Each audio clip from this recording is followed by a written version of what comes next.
Salut YouTube, la preview de AEW Redemption débarque sur YouTube. Nous, on l'a faite sur Twitch il y a 2 jours de ça. Nous sommes à l'heure actuelle jeudi et nous, on l'a faite le mercredi. Donc avant Dynamite, avant le Rewind qui est sorti hier, que j'espère que vous avez vu, sinon vous pouvez le retrouver juste là. Grosse preview, vous avez 1 heure à peu près de discussion autour de Redemption qui aura lieu dans la nuit de dimanche à lundi, donc dimanche 26 juillet. Si vous voulez le regarder en version française, eh bien tout ça, ça se passe sur Warner TV Next le lundi 3 août. Vous avez une petite semaine de décalage, mais vous aurez la version française en prime time à la TV que vous pouvez regarder tranquillement dans votre canapé. C'est beaucoup mieux. Et dans cette route de rédemption, ne ratez pas les mardis et jeudis sur Warner TV Next, Dynamite et Collision. Mais pour toutes les informations, je vous invite à aller suivre Warner TV Next sur ses réseaux sociaux. Et nous, on se retrouve tout de suite pour la belle preview de Redemption. Donc l'ordre dans lequel on va faire les matchs n'a absolument rien à voir, ni avec mes pronostics, ni spécialement avec mon idée que peut être la carte. Je sais pas si c'était très clair.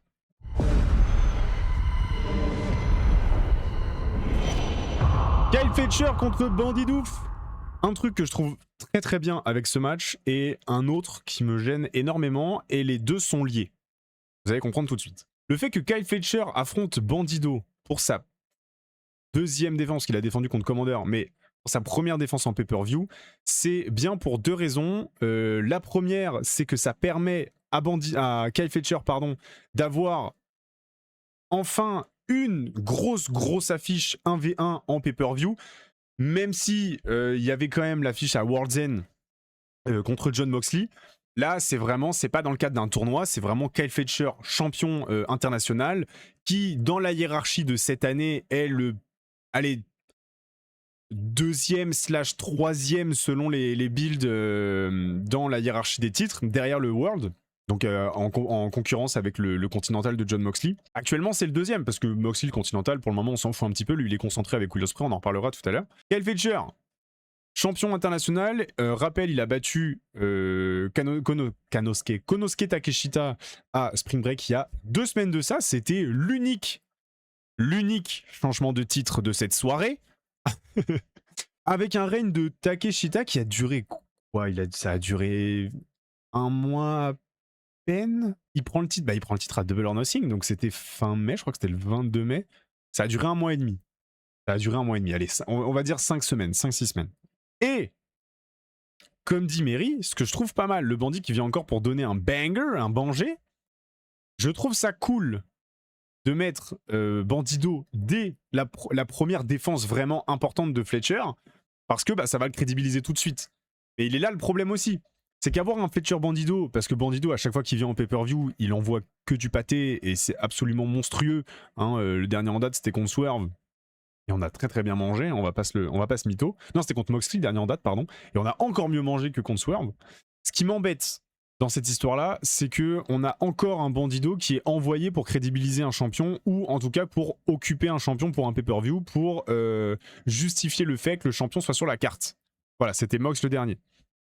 Ça m'embête. Bandido qui prend le titre, incroyable, mais il y aurait plus de sens pour la rivalité de DCF, car pourquoi faire un three-way s'il n'y a plus de titre? Il n'y aura pas de changement de titre.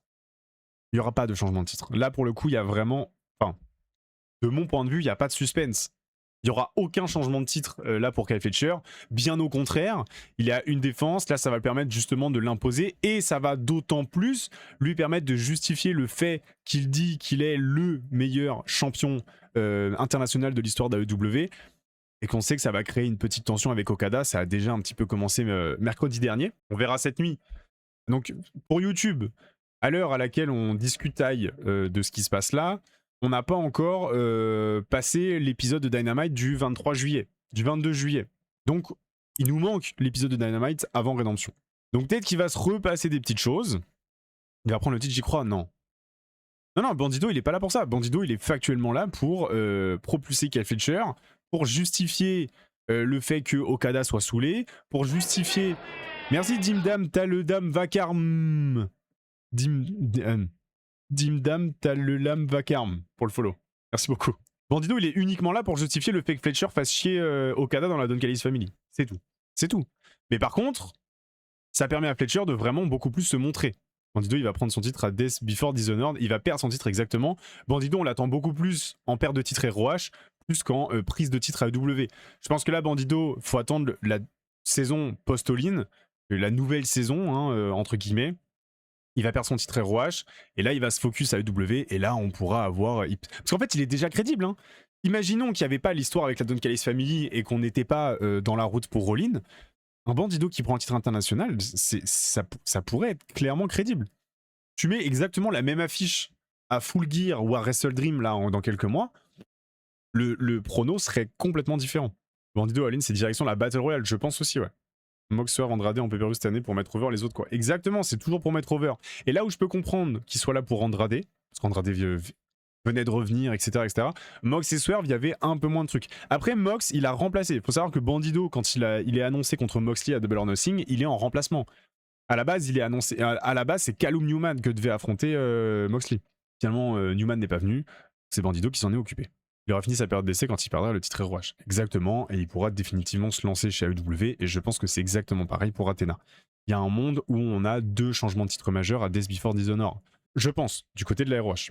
Donc bref, voilà, pas trop de suspense. En fait, c'est compliqué parce que c'est le genre de match où il n'y a pas de build, il n'y a pas de suspense, mais tu sais que tu auras un immense match. Ça va être un immense match, Kyle Fletcher Bandido. Et j'ai très très hâte de ça. Il y a un monde où c'est clairement le meilleur match de la soirée et de loin. Bien que je pense qu'il sera en rivalité avec un certain match tag qui arrive un petit peu plus tard. Et si c'était Brody qui turn heel? Non, pas tout de suite. Pas tout de suite. Je pense pas en tout cas. Pour moi, c'est victoire claire de Kyle Fletcher et potentiel match du show.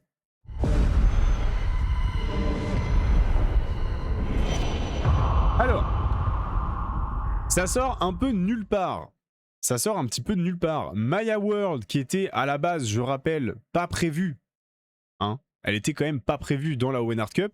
Les 2 finalistes de cette année, encore une fois, hein, on en avait déjà parlé, mais les 2 finalistes de la Owen Hart Cup de cette année, qui étaient Mercedes Moné et Maya World, les 2 n'étaient pas prévus à la base dans le tournoi. On aurait dû avoir, les rumeurs en tout cas insistaient sur le fait qu'on aurait dû avoir une Toni Storm en finale.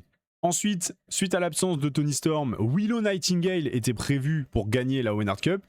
Finalement, Willow Nightingale s'est blessée à l'épaule, donc on a fait autrement. On a ramené Maya World qui a remplacé Sari, si je ne me trompe pas, qui avait remplacé Sari. Et Mercedes Moné qui du coup avait remplacé Willow Nightingale en tant que wildcard. Bref, Maya World est over. Maya World, ça a très très bien marché. Il y a un espèce de mini projet Maya World. Maya World est clairement celle qui est attendue pour, en tout cas, à l'heure actuelle, c'est celle qui est attendue pour détrôner Athena et son big reign, hein, effectivement, qui a dépassé Roman Reigns.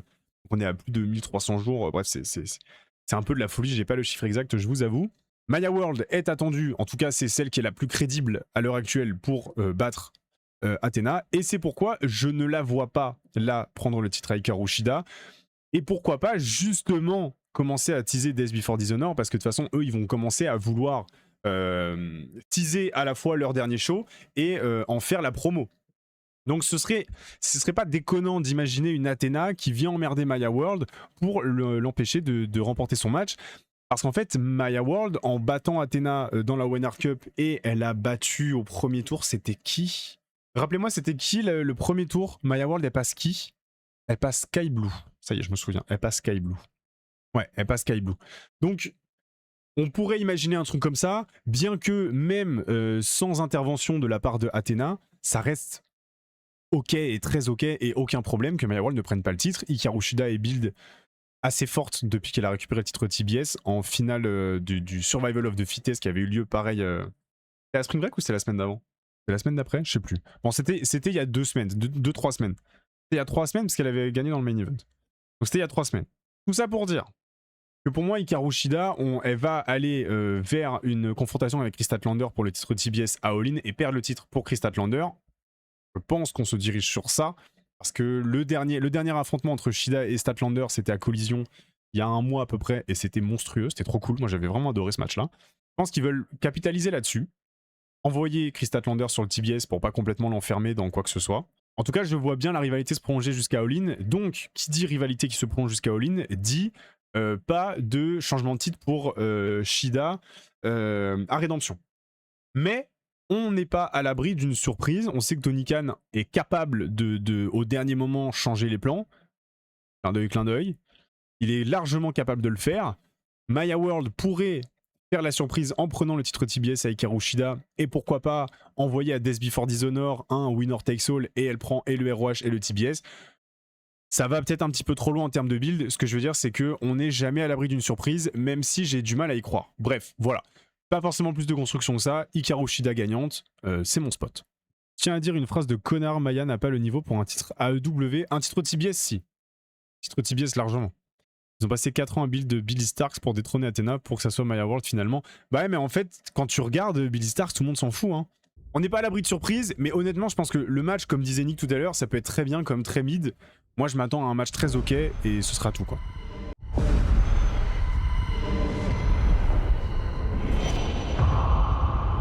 Cage and Cop. Ah, on voit pas, on voit pas. Le match qui sort de nulle part, oui. Je vais pas vous mytho, moi je m'attendais peut-être à une revanche contre les Dogs ou même contre le Bang Bang Gang, même si je pense que le Bang Bang Gang ça va être pour All-In, peut-être. Je n'attendais rien du run Cage and Cop depuis qu'ils sont revenus en tag et finalement c'est vraiment pas dégueu. Je suis plutôt d'accord avec Mary, on va en discuter.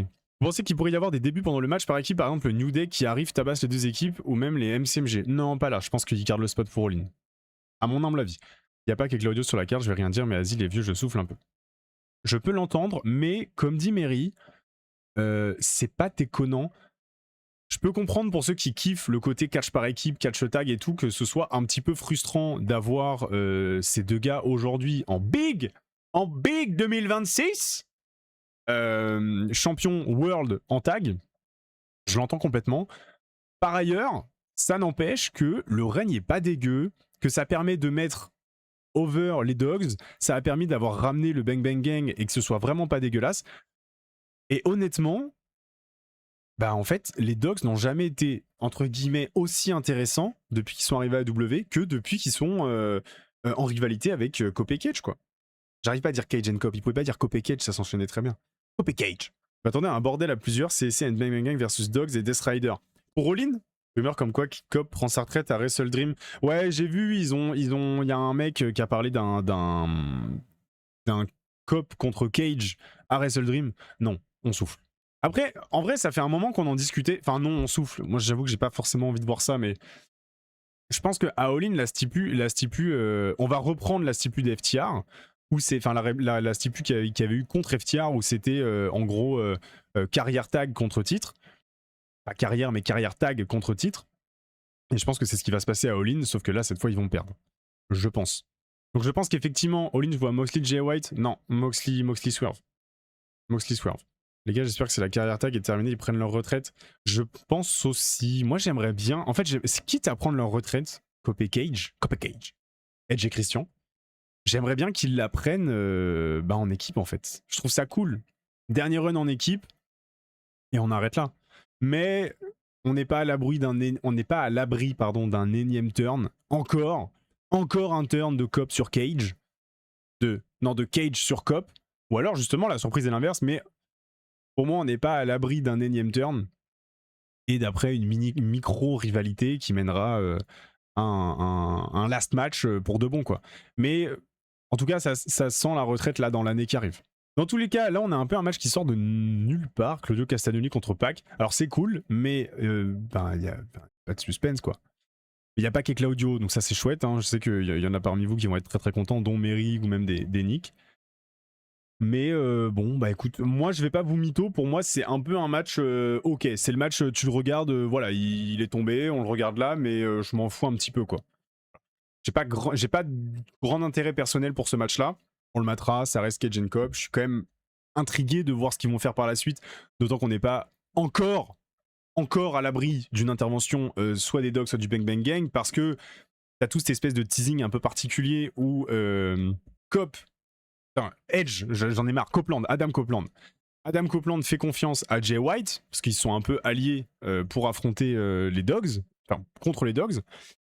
Sauf que Christian, lui, ne lui fait pas du tout confiance à Jay White, et je pense qu'ils vont jouer là-dessus pour un potentiel turn. Et j'aimerais bien qu'on parte sur un truc de, finalement, Christian avait raison de pas faire confiance à Jay White. Match pas inutile, mais ok sans plus. et victoire de Cage Cop. Voilà, c'est ça la question. Même Christian Hill, il sera toujours plus over que Cop à la EW, clairement. À la EW, Adam Copeland est un échec. Hein. Il a l'air très heureux et tant mieux pour lui, mais ça reste un échec. Et les Death Riders, ça les occupe là jusqu'à All-In et puis voilà. Et voilà, en parlant des Death Riders,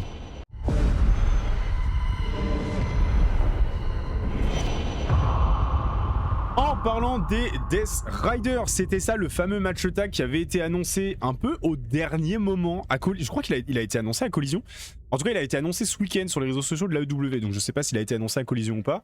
Alors dites-moi si je me trompe, à l'heure actuelle, moi j'ai toujours pas vu Collision, mais j'ai l'impression que ça sort un peu de nulle part. Mais on va pas s'en plaindre. Le premier 10 étoiles de Melzer, on est plutôt d'accord, je pense que là Melzer, il va... il va exploser. Déjà, il va entendre Osprey, et après la Super Kick Party, ce sera déjà 5 étoiles. Les Death Riders, mais cette fois, équipe, non pas Claudio Castagnoli et Pac, mais Will Ospreay et Jon Moxley qui vont affronter les Young Bucks. Les Bucks, on les ont défiés à Collision, d'accord, et ben on a le truc. C'est comme le Young Bucks Ospreay Swerve de All-In de l'année, ça va être banger, ça va être, enfin de l'année dernière, ça va être incroyable. Et j'aime bien. J'ai eu peu l'occasion d'en parler dans les rewinds parce que ça fait très très peu de temps qu'ils font ça. Je crois qu'il y a eu qu'un ou deux matchs encore. J'aime beaucoup l'équipe Will Ospreay et Jon Moxley. Je la trouve très intéressante. En termes de storytelling, je la trouve vraiment très très chouette. Et t'as vraiment un Moxley grand frère et... ouais, un espèce de Moxley patriarche où tu sens que c'est vraiment le... C'est même pas le grand frère, c'est genre limite le grand cousin, tu vois. C'est vraiment... Il a 10 ans de plus. Je sais pas quel âge il a, mais il doit avoir pas loin de 10 ans de plus, hein. 8 ou 10 ans de plus. Et ça fonctionne très très bien. Ça fonctionne très très bien et je trouve que ça justifie encore plus un potentiel changement de Will Ospreay. Et il y a beaucoup de gens qui évoquent un potentiel heel turn de Ospreay contre Kenny Omega à All-In. Peut-être qu'il affrontera pas Kenny Omega, hein, peut-être qu'il affrontera Kevin Knight, hein, on verra tout à l'heure. C'est le patron, le chef de chantier, taulier, chef de maison. C'est clairement le ace. Moxley, c'est fou parce que là, il a un titre mid-card, enfin mid-card plus, mais ça reste un titre mid-card. Il a un titre mid-card. Il est érigé en manager, professeur de Ospreay, donc d'un espoir, même si ça reste Ospreay, ça reste un espoir dans le kayfabe AEW. Et t'as vraiment l'impression que le gars est là depuis 30 ans, que c'est lui qui a créé la compagnie. Enfin, c'est assez impressionnant, quoi. C'est le deuxième titre le plus important de la compagnie, quand même. Je suis d'accord, on en parlait tout à l'heure, en fait ça se joue avec le titre international, ça se joue selon les builds. Actuellement, pour le coup, là, depuis quelques mois, je trouve que c'est vraiment l'international le plus important. C'est lui le vrai MVP, on est plutôt d'accord. C'est le ace, hein. C'est le ace, hein. Et j'en parle justement dans la dernière émission de Kick Out, parce qu'on parle du Shield, toute l'émission est sur le Shield. Jon Moxley est le catcheur le plus important de l'histoire de AEW. Et je trouve qu'il n'y a même pas foncièrement débat. T'as d'autres mecs dans la discussion, mais pour la place de numéro 1, il n'y a pas trop de débat à l'heure actuelle, quoi. Pareil, match qui sort un peu de nulle part, et c'est une critique, on y reviendra à la fin, à la toute fin. C'est une critique que que j'ai en tout cas pour l'entièreté de ce build. Je trouve que c'est un mix entre un vrai pay-per-view de transition assumé, pas forcément dingue, et un gros Dynamite. L'entièreté de la carte. C'est-à-dire que ça, c'est le genre de match, c'est trop cool, hein, on est d'accord, Will Ospreay, Jon Moxley contre les Young Bucks, je vais pas m'en plaindre. Mais un mois avant All-In, dans le dernier pay-per-view, avant ton pay-per-view le plus important de l'année, je suis un peu surpris, je trouve ça un peu bizarre comme gestion de cartes. On l'a vu tout à l'heure, hein, que ce soit le match pour les titres par équipe de Cape et Codge, Cope et Cage, Adam Copeland et Christian Cage. Il n'y a pas de build, c'est juste, hop, les gars, vous défendez contre les Death Riders dimanche, ok. Maya World, Hikaru Shida, c'est vraiment, Shida, on n'a rien, hop, tu défends contre Maya World, et comme ça les autres nous casseront pas les couilles. Kyle Fletcher, hop, tu défendras contre Bandido. Il y a un peu de ta gueule, c'est magique, et même si ça pourrait ne pas me déranger sur un Wrestle Dream ou un Full Gear ou en fin d'année, là, tu sais, quand t'es entre All Out et World's End, ou entre Full Gear et Revolution. Là, on est après Double or Nothing où il s'est passé beaucoup de choses. Il s'est passé encore plus de choses dans les weekly parce que du coup, Kenny Omega a pris le titre un mercredi soir, voilà, et pas un dimanche. Il a pris le titre un mercredi soir. Il s'est passé plein de trucs. On a eu des nouveaux champions un peu partout. Bref, il y a eu beaucoup de changements. Et le fait du coup d'avoir un pay-per-view comme ça, qui est presque moins puissant en termes de build et de cartes que ton Spring Break de la semaine dernière, ou d'il y a 10 jours là, bah c'est un peu surprenant en fait. Et c'est là où AEW triche un peu, et c'est un truc que je veux pas qu'il se repose trop là-dessus. Je trouve qu'AEW se repose beaucoup trop sur on s'en branle, on a le potentiel de faire des grandes affiches. Ouais, mais alors oui, c'est très bien, on a des grandes affiches, je vais vraiment pas m'en plaindre d'avoir des matchs comme ça. Mais des fois, j'en attends un petit peu plus dans la raison de pourquoi on a des matchs comme ça. Je sais pas si vous me suivez là-dedans. J'aurais préféré un truc comme en Australie, mais vas-y, tu rebanger les pay-per-view, donc on fait confiance. Ouais, c'est ça, Nick, tu vois. C'est ça, ça fait un peu Grand Slam Australia. Donc là, tu peux très bien faire Grand Slam Montréal, c'est pas un problème. Non, c'est à Vancouver. Je sais plus. Je sais plus où c'est à Montréal ou c'est à Vancouver? Non, c'est à Montréal. Vancouver, c'était Dynasty. Je vais faire Grand Slam Montréal. Ou Grand Slam Canada. Kenny Omega serait très content quand même. Mike Bailey aussi d'ailleurs. Mais qui est pas sur la carte, pour le moment en tout cas. Parce qu'il y a 8 matchs, il y en aura peut-être un 9ème annoncé cette semaine. Et là, à l'heure actuelle, il y en a 8. Puis on aura les matchs de pré-show dans tous les cas. Après, sur les 2 shows pré-all-in, il fait toujours ça, Tony. Ouais, mais tu vois, Double or Nothing était quand même beaucoup plus important. Et généralement, à all-in, en fait, ça dépend. Parce que l'année dernière, c'est Double or Nothing qui est avant. Rien entre Double or Nothing. Et t'as rien en juin l'année dernière. Parce que Forbidden Door était en août. All-in était début juillet, si je me trompe pas. Donc Double or Nothing, déjà, il y avait des grosses affiches. Hein. Et après, tu construisais tranquille jusqu'à all-in. C'est vrai que c'est pas dans la recherche de 10 matchs pour prolonger le contrat de TV. C'est possible, hein. C'est possible, mais du coup, tu fais que... En fait, tu vois, t'as 2 changements majeurs, t'as 2 changements de titre majeurs de ouf en weekly, et là, pour le moment, on n'en a aucun. Alors après, ça reste des pronostics, hein. J'ai pas les résultats sous le nez, hein. Je sais pas ce qui va se passer. Ça reste que des pronostics, mais pour l'instant, là, on est au 3e match qu'on voit ensemble, 4e match qu'on voit ensemble, je ne vois aucun changement de titre. Merci Barbe Noire pour le follow. À l'heure actuelle, là, dans ce qu'on a vu en tout cas. Pitbull, il prendra le titre de TNT à all-in, t'inquiète. Je ne m'inquiète pas. Premier champion AEW, Jericho, Moxley, bah Jericho pour le titre, énorme. Ah bah oui, j'en parle d'ailleurs dans ma première vidéo storytelling de ma chaîne. Allez, on enchaîne.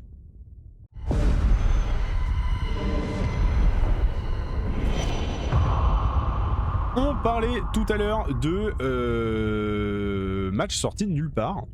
Lui ne sort pas de nulle part. C'est peut-être le premier qu'on ait vu jusque-là qui ne sort pas de nulle part. Mark Davis contre Andrade. Alors je dis pas que forcément le build est intéressant. En tout cas, il sort pas de nulle part. Il y a eu une espèce de construction.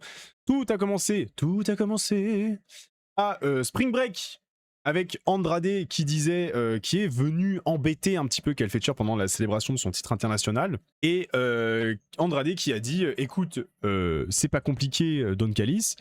Moi, je vais prendre tous tes titres. Donc en fait, il commence un petit peu...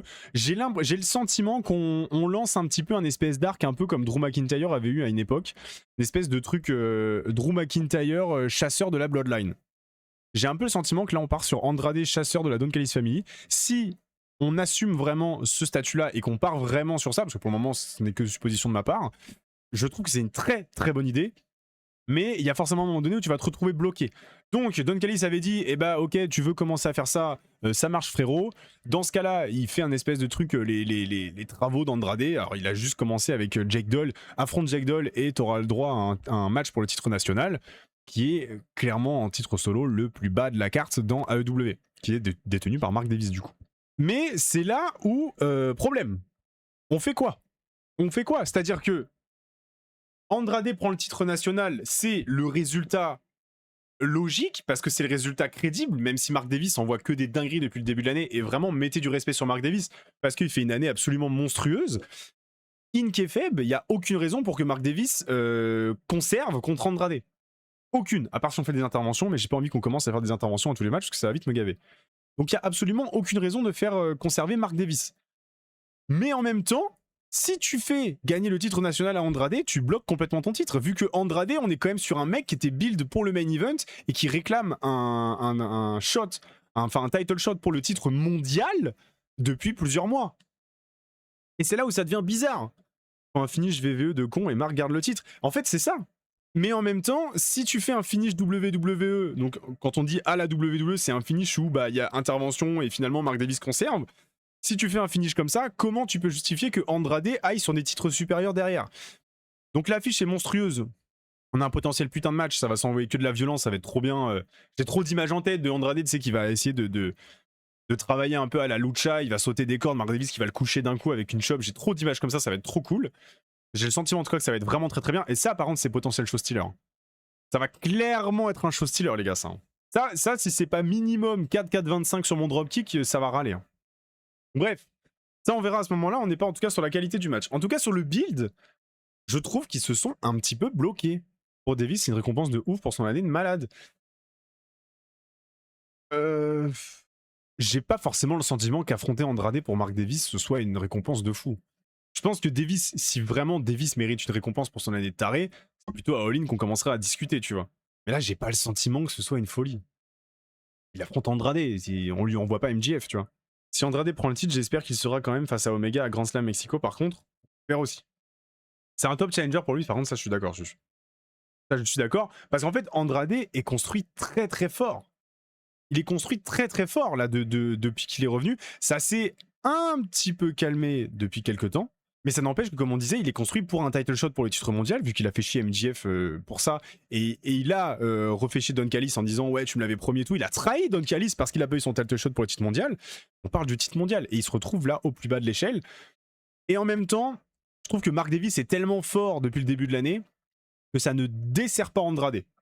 C'est ça qui est hyper intéressant, c'est que t'as pas l'impression qu'Andrade a eu un downfall de ouf, t'as plus l'impression que c'est Mark Davis qui a step up. Et ça, c'est intéressant à voir pour la suite. Mais du coup, je me retrouve un petit peu comme un con pour pronostiquer le match parce que j'ai du mal à imaginer le truc. Parce que j'ai l'impression qu'aucune des deux solutions de victoire est vraiment une bonne solution. Je viens de reprendre le catch il y a pas longtemps, c'est le premier Redemption où c'est moi qui suis pas assez AEW. C'est le tout premier, ce sera le pay-per-view inaugural de Redemption. Andrade a battu Kenny où je suis fou en début d'année.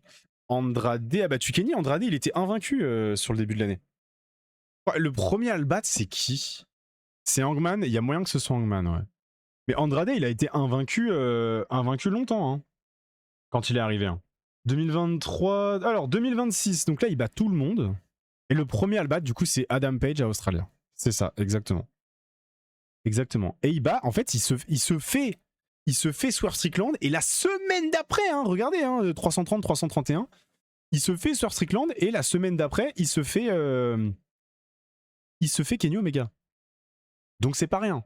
Juste car il a battu Kenny, ça mérite un title shot et l'histoire s'écrit tout seul.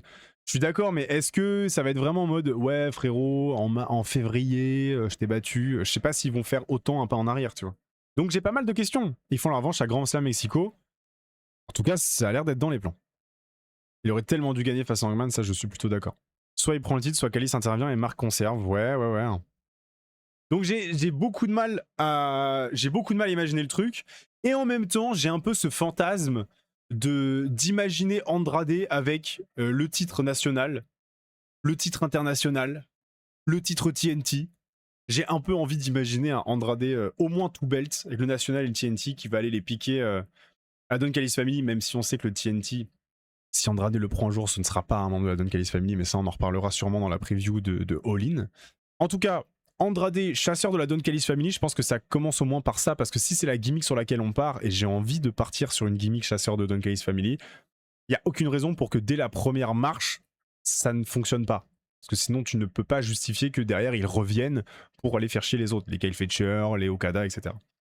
Même si, on rappelle que dans mes pronos, Okada n'est plus dans la Don Callis Family dans 2 mois. Voilà, ça c'est... On en reparlera un petit peu plus tard. Bref, victoire d'Andrade.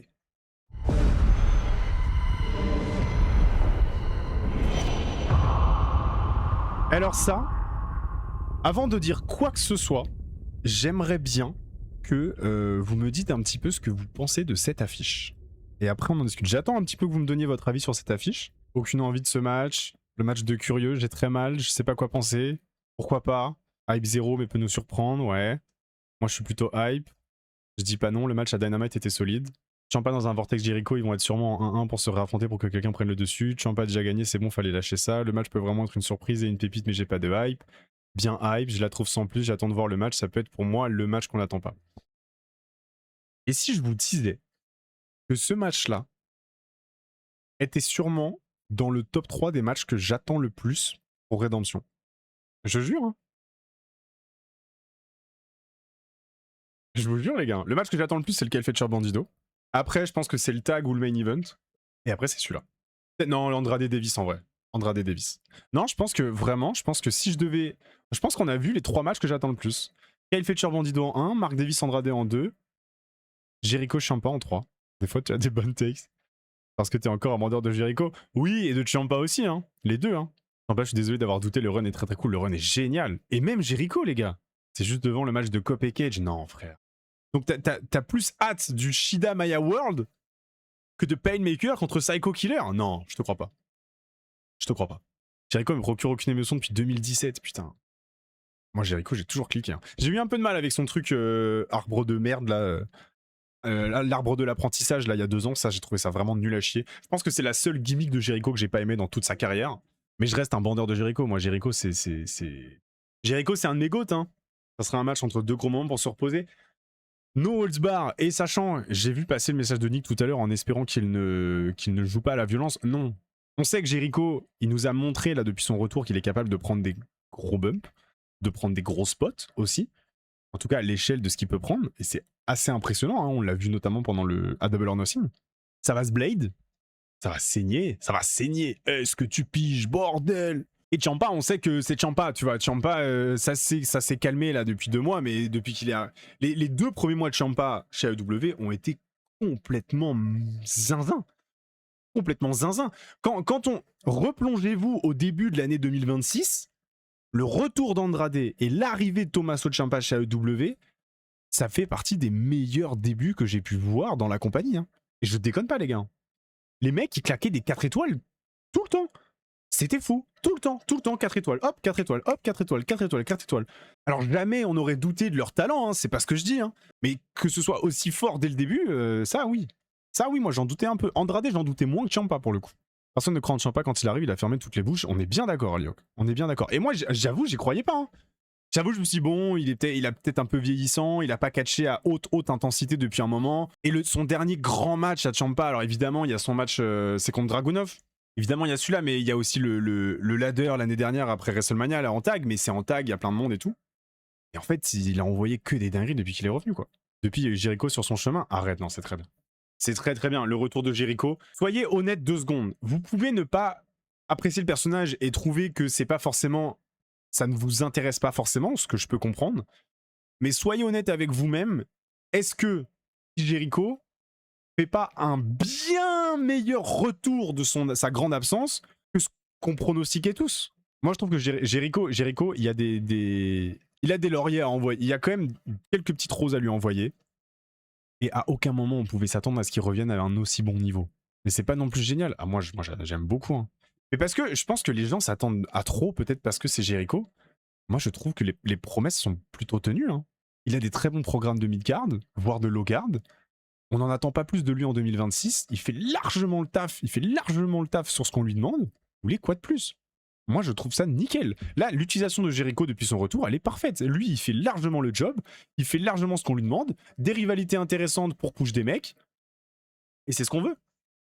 Bon, Ricochet, ça s'est un petit peu estompé parce qu'en fait, son push, entre guillemets, s'est estompé parce qu'il est parti en tournée, etc. Donc, il a été un petit peu absent à la télévision. Mais en soi, il lui a donné des victoires, ce qui manquait à Ricochet, hein, ce qui manquait clairement à Ricochet. À part sa victoire sur Jungle Boy. Mais bon, vas-y, c'est Jungle Boy, tu vois. Avec tout le respect. Là, Ciampa, c'est pas déconnant. Hein. C'est pas déconnant. Et je pense que Ciampa, il lui fallait une grosse rivalité. Il en avait pas encore eu. Sa grosse rivalité, là, c'est Jericho. Et je trouve ça parfait. C'est parfait. Painmaker contre Psycho Killer en no holds barred. Moi, les gars, j'ai vraiment très hâte de ce match. La feud contre Ricochet, c'était big, on pichait pas vraiment bien dans le ring. Et le match contre Ciampa Dynamite était pas non plus foufou. Bah, si t'as pas kiffé, t'as pas kiffé. Mais alors, moi, j'avoue, j'ai cliqué à chaque fois. Hein. C'est Norbert Feuillon qui disait ça chez les Hors-la-Loi. Et je suis un peu d'accord avec lui, en vrai. Il était venu pour Fighter Fest 2020 chez les Hors-la-Loi. Et les Hors-la-Loi, ils discutaient de je sais plus quel match. Et Norbert, il disait, mais en fait, vous êtes trop... Vous en attendez trop de tout. Et j'étais un peu dans cette situation-là. Et du coup, bah, je commence à prendre un petit peu de recul et à me dire, je peux pas attendre que tout le monde soit à un niveau de main event ou à un niveau de prime ou machin. La question, c'est pas... La question, c'est surtout, est-ce que ce que je regarde m'intéresse et est-ce que ce que je regarde est bien par rapport à la proposition et ce qui m'est promu. Enfin, ce qui m'est promis. Jericho, il a rien promis de plus. Hein. Au contraire. Hein. Il en fait même bien plus que ce qui lui a été promis quand il est revenu. Hein. Non, mais je te vise pas spécialement, Rêve. C'est juste, j'y pensais là, j'y pensais parce que je trouve que ce match, en fait, résume très bien ce que disait Norbert. C'est pour ça que je dis ça. Dès que quelque chose est pas parfait, c'est horrible. Exemple, le Dynamite de la semaine dernière qui s'est fait massacrer alors qu'en vrai, ça va. Oh, il était pas dégueu, le Dynamite de la semaine dernière. Il s'est passé pas le truc. Après, les Dynamite, quand t'es en construction de ligne, c'est toujours un peu compliqué. C'est que t'oscilles entre... En fait, ils ont du mal à doser. AEW.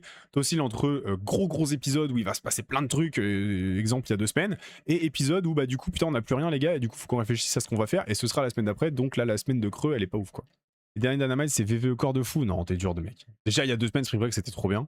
L'enchaînement de Ciampa Briscoe, Ciampa Strong, Claudio, Ciampa Fletcher pour ces 3 premiers matchs à AEW c'est très fort. Non mais les débuts de Ciampa c'était incroyable. Est-ce que la AEW n'a juste pas mis la barre trop haute avec leur période depuis un moment? Ça je suis plutôt d'accord. Il y a trop d'angles, ouais. Mais c'est des angles importants tu vois. Que ce soit chez AEW ou chez World, on sait pas book wrestling, on peut pas mettre tout le monde en main event. Jericho est très bien à sa place, à mettre en avant les gens. Je suis complètement d'accord avec toi, Indra. Je suis complètement d'accord. Bref, ça va peut-être vous surprendre. Retour de Painmaker, je dis quand même victoire de Tommaso Ciampa. Tommaso Ciampa, pour moi, en fait, j'ai l'impression qu'il n'y a pas de victoire surprise depuis tout à l'heure. Il n'y a pas vraiment de victoire surprise. Il est toujours invincible, le Painmaker, où c'est baisé. Je crois que c'est une bonne question. Je crois qu'il est toujours invaincu, hein. Chez AEW, je crois qu'il est toujours invaincu, hein, le Painmaker. Je crois qu'il est toujours invaincu. Et c'est pourquoi je vote Ciampa. Alors après, oui, Jericho, pas une victoire en pay-per-view, mais Ciampa, il a pas fait de pay-per-view, Ciampa. Ouais, mais il est dans le gauntlet. Est-ce qu'il a pas de 1v1? C'est son premier 1v1 en pay-per-view. Hein. Collision, Dynamite, collision, Dynasty dans le gauntlet, Dynamite, collision, Révolution, il est dans le Blackjack Battle Royale, donc c'est pendant le Zero Hour. Un 1v1 en pay-per-view chez AEW, c'est cher. Ça, on est bien d'accord. Donc, effectivement, comme dit Anis, c'est pas grave s'il a pas de victoire pour son dernier run Jericho, je suis plutôt d'accord. Pour moi, il n'y a pas de scandale de pas donner de victoire en pay-per-view à Jericho pour son dernier run. Et j'ai envie de croire en une victoire de Ciampa. Voilà. Donc, victoire du Psycho Killer.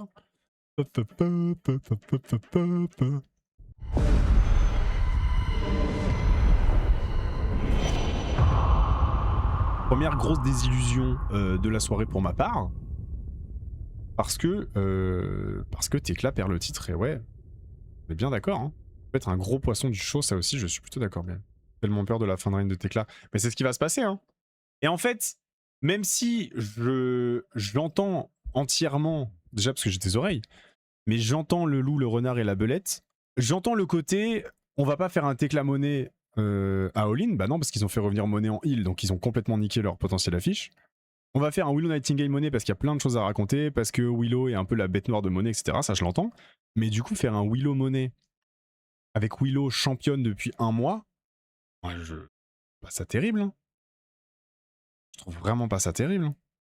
J'aurais largement préféré un Tekla Hill en big championne depuis des mois et des mois sur l'entièreté de l'année contre une Mercedes Monet face qui part à sa quête et tout le monde est derrière elle et tout le monde la pousse et elle prend sa big pop contre Tekla qui est la plus grosse méchante de la compagnie. Donc là, elle perd. J'aurais 1000 fois préféré faire gagner Starlight Kid à Forbidden Door pour affronter Monet All-In. Je peux l'entendre, mais c'est compliqué. Je pense que Monet perd encore All-In. Je pense aussi. Je pense aussi parce que tu peux pas... Je vois plus Monet perdre le titre dans la construction là d'une rivalité avec Willow Nightingale que Ospreay qui ne prend pas sur Omega. Et je vois pas double changement de titre. Comme l'année dernière, en fait. Comme l'année dernière. La championne mondiale conserve et le champion mondial perd. Monet gagnera en tant que face, mais plus tard. Moi, c'est ce que je veux. Hein. Et j'en parlais déjà dans la vidéo quelle suite pour Mercedes Monet. Déjà, je trouve que c'est une immense connerie de l'avoir fait revenir en tant que heel. C'est une immense connerie. Il n'y a aucune évolution. Son perso n'a pas évolué du tout. C'est une immense bêtise. C'est hyper con. C'est hyper con. C'est hyper con. Et tu pourrais encore plus raconter de choses avec une Monet qui revient face et qui arrive pas. Et du coup, le public est encore plus avec elle. Et c'est pas grave, rendez-vous l'année prochaine et elle s'effondre. Mais là, elle est en finale, elle a gagné la Owen Hart Cup encore, back to back. Donc on fait comment l'année prochaine? Après, elle est pas obligée de prendre un all-in. Je trouve ça dommage de lui rater le spot all-in. Pas obligée de prendre un all-in. Elle peut très bien prendre à Révolution ou à World's End. Hein, on sait qu'il y a eu des grands moments aussi dans ces pay-per-views là, même à All Out, hein, pourquoi pas. Hein. Une petite revanche à All Out. Le retour n'était pas prévu, on est d'accord. Mais s'il est pas prévu, tu réfléchis autrement quand même. L'avantage qui reste ici, c'est l'association avec Divine Dominion. Oui, enfin bon. Je vais pas te mytho, j'aurais préféré qu'il n'y ait pas d'association avec Divine Dominion et qu'il y ait une Monnaie cohérente avec son run indie que beaucoup de fans de AEW ont vu ou au moins vu des images. Elle a passé l'entièreté de son run indie sur les quelques mois là en début d'année à pleurer, à prendre tous les catcheuses dans leurs bras, à être là genre putain c'est trop beau et tout ce qu'on fait pour le catch, vive les femmes et tout. Pour qu'après elle revienne et qu'elle fasse CEO. bon. En fait, je trouve que son perso est pas cohérent. Il est pas cohérent, son perso. Elle a tout perdu. Elle a tout perdu. Moi, je me rappelle de ce segment à Collision avant la fin de l'année. Après avoir perdu son petit TBS contre Willow Nightingale, où elle est en pleurs, elle pète les plombs, et elle est dans son vestiaire, elle a face au miroir. Il est incroyable, ce segment, il est magnifique. Pour qu'elle revienne 6 mois après, comme si de rien n'était. Je suis toujours Mercedes Moné, je te chie dessus, c'est moi la meilleure. Bon. Alors, en même temps, moi je kiffe, hein, je clique, j'aime trop son personnage, mais bon, si en plus ils ont remixé son thème qui est devenu absolument dégueulasse maintenant et que le personnage perd en cohérence, je trouve ça vachement dommage. Et je trouve que son retour est un peu loupé en fait. On est tous contents parce que c'est Mercedes Moné, tu vois. Moi je trouve que son retour est raté en termes d'écriture. Victoire de Willow Nightingale, c'est très mal payé pour Tekla. C'est hyper mal payé pour Tekla. C'est grave mal payé pour Tekla, ça fait chier pour elle. Ça fait chier pour elle, mais je sais pas s'il y en a qui ont... Je vais pas vous spoiler, mais si jamais il y en a qui n'ont pas encore vu les 3 premiers jours du 5-star Grand Prix du côté de Stardome, il y a un monde où Tekla drop le titre pour apparaître un petit peu plus du côté du Japon sur les mois qui arrivent en tout cas. Voilà. Donc voilà, ça fait chier pour Tekla. On en parlera peut-être un petit peu plus quand elle perdra. Prendre une giga clim. Moi, c'est pas une clim, au contraire. Hein. Moi, si Tekla conserve, c'est loin d'être une clim. Hein. Moi, je suis très chaud. Hein. Et c'est pas contre Willow Nightingale de dire ça, c'est juste que ça m'embêterait. Alors oui, on va encore me parler d'MJF et tout, mais ça reste vrai. Ça me ferait chier que ta championne mondiale qui a tenu ta division féminine, et c'est peu de le dire, qui a vraiment tenu la division féminine à bout de bras sur l'entièreté de l'année, plus ton champion mondial qui a été champion toute l'année et qui a complètement refait exploser AEW, ne soient pas récompensés tous les deux en ayant leur ceinture à all-in. Qu'il y en ait un sur deux, ok, que les deux, qu'il n'y en ait aucun des deux qui arrive champion à all-in, ça m'emmerde. Je pense que tu construis pour rien en fait. Bah, c'est pour ça, il faut que Tekla, en fait, il faut que Tekla drop pour rester du côté de Stardom, un petit moment. Ça fait chier, la meuf a chopé le titre mondial dans sa première année, quoi. Je crois que pas grand monde a fait ça. Non, mais je sais, Aliok, mais une fois que tu l'as fait, faut assumer jusqu'au bout. En fait, ce qui fait chier, c'est pas le fait qu'elle perde le titre contre Willow Nightingale. Ce qui fait chier, c'est qu'elle perde le titre non pas parce que c'est logique de lui faire perdre le titre, mais elle perd le titre juste pour que Willow Nightingale aille affronter Mercedes Moné. C'est ça qui m'emmerde en fait. C'est le raisonnement du booking VVE. Bah non. Bah bien sûr que non. Au contraire, le fait de faire gagner Willow Nightingale pour aller affronter Moné, ça c'est une réflexion de booking VVE. Alors qu'au contraire, on devrait justement avoir une Tekla félicitée qui a fait une année de malade mentale. Elle va même jusqu'au Japon entre deux collisions pour se montrer et montrer à AEW et construire encore plus chez Stardom, etc. Tout ça pour lâcher le titre contre Willow Nightingale qui vient à peine de revenir parce qu'on veut une affiche contre Mercedes Moné. Moi, ça m'emmerde. Moi, je vais pas vous mytho, ça m'emmerde. C'est vraiment la cause, le problème et la manière. Ouais, exactement. Exactement, Nick. Moi, c'est la manière qui me fait chier. C'est la manière qui me fait chier. J'aurais limite préféré une Willow Nightingale en mode giga babyface qui gagne la Owen Hart Cup et qui lui dit écoute, on s'affronte pas all-in, on s'affronte avant. Et oui, je sais, elle était pas là, mais tu fais autrement, t'es pas là. Voilà, t'es pas là. On construit sans toi, t'es pas là. Ce qui aurait été plus cohérent à faire, c'est de ne pas faire ce match et mettre un match de Mercedes et commencer à faire une rédemption à la round face. Mais c'est trop tard, tu peux pas. Mercedes Moné, avant Tekla, c'était elle la Big Hill. C'est pour ça qu'il y avait le match contre Tony Storm l'année dernière. C'était elle la Big Hill. C'était Mercedes Moné l'année dernière. C'était pas Tekla, c'était Moné. Tu la fais pas redevenir babyface de fou en un mois. Alors qu'en fait, ce qui était facile, c'est que le face turn de Moné, il était écrit tout seul avec son retour. Il n'y avait rien besoin de faire. Une affiche Hill contre Hill, Tekla versus Moné, je jure que ça vend plus que Willow Moné. Ah, mais que ça vende plus ou pas, à 10, moi, je t'avoue que je valide fort. Un Tekla Moné Big Hill contre Big Hill, moi, j'adorerais voir ça. Mais on est d'accord, hein, tu vas pas build le face turn de Moné sur un mois, faut pas déconner. Quid de Tekla all-in, mais c'est la grosse question. Hein. Il y a un monde, Tekla est au Japon et pas à all-in, et Nick a raison.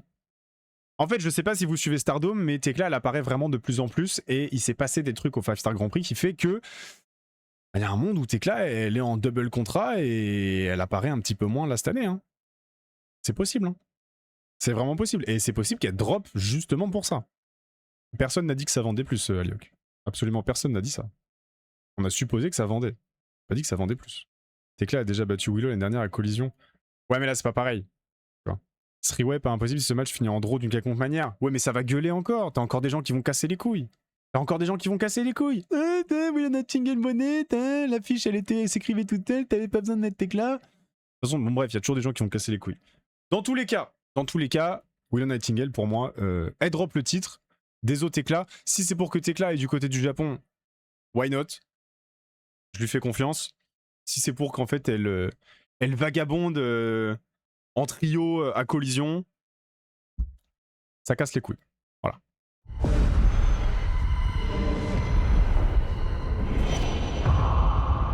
Kenny Omega contre Kevin Knight, main event qui sort d'où? Je suis hype sans être hype, je suis un peu d'accord. Qui sort d'où? Alors, il y a des gens qui ont comparé ce match-là, cette défense-là, avec le Brian Jack Perry de All Out 2024. Même si en termes d'affiche, ça n'a rien à voir, parce que là, l'affiche est quand même plus belle qu'un Brian Jack Perry. En termes de build, c'est un peu la même chose. Hein.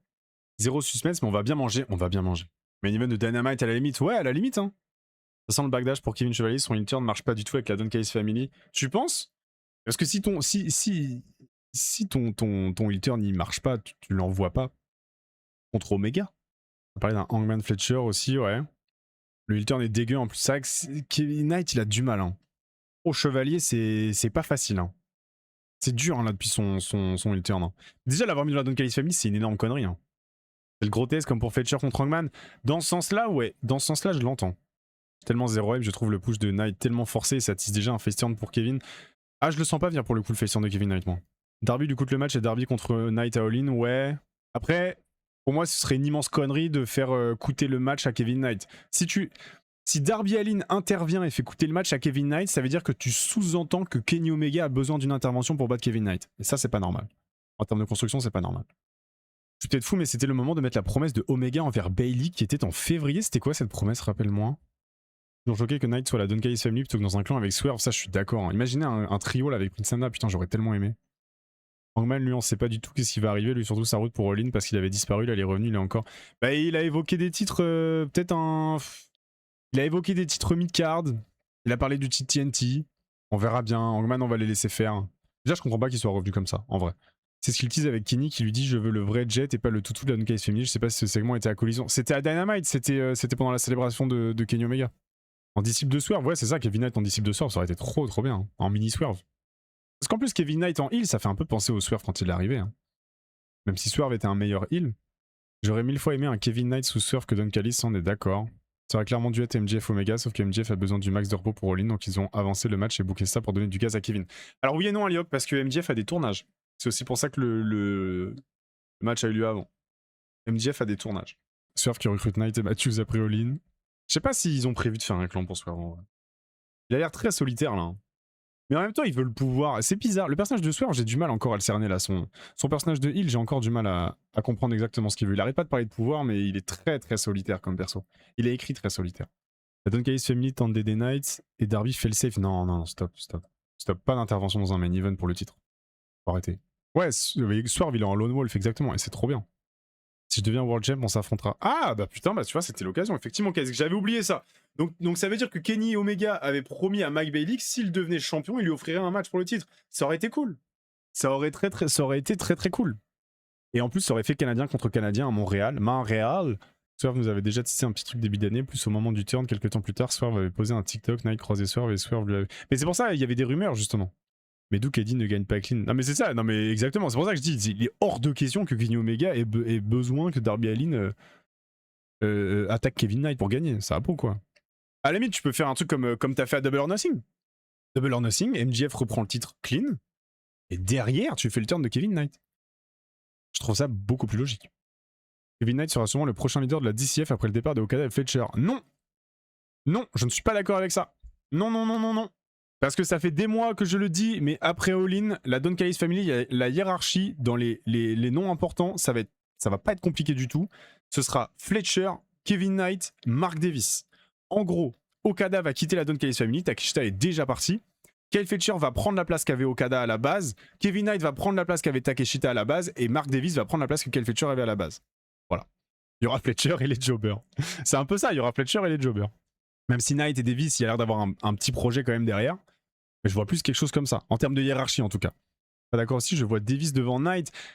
Bah en fait déjà le titre de Kevin Knight est déjà plus important que celui de Mark Davis. En fait déjà dans la hiérarchie, Kevin Knight est déjà au-dessus de Mark Davis, tu vois. Okada fait quoi après la Don Callis Family du coup? Pour moi face turn. Pour moi face turn d'Okada. Pour moi face turn d'Okada, et dans un monde parfait, j'ai bien envie d'imaginer un Okada face contre un Will Ospreay heel champion pour le titre. Je dis pas qu'Okada prend le titre, je dis juste que c'est une affiche que j'aimerais bien voir. Parce qu'en fait le Okada heel là ça fait 1 an que tout le monde s'en branle. Ils savent plus quoi en faire. Tout le monde s'en branle. Ça ne tourne que autour de la Don Callis Family. On n'en pouvait plus là. On n'en peut plus. Il se passait que ça. C'était insupportable. Enfin, c'était insupportable. C'est compris?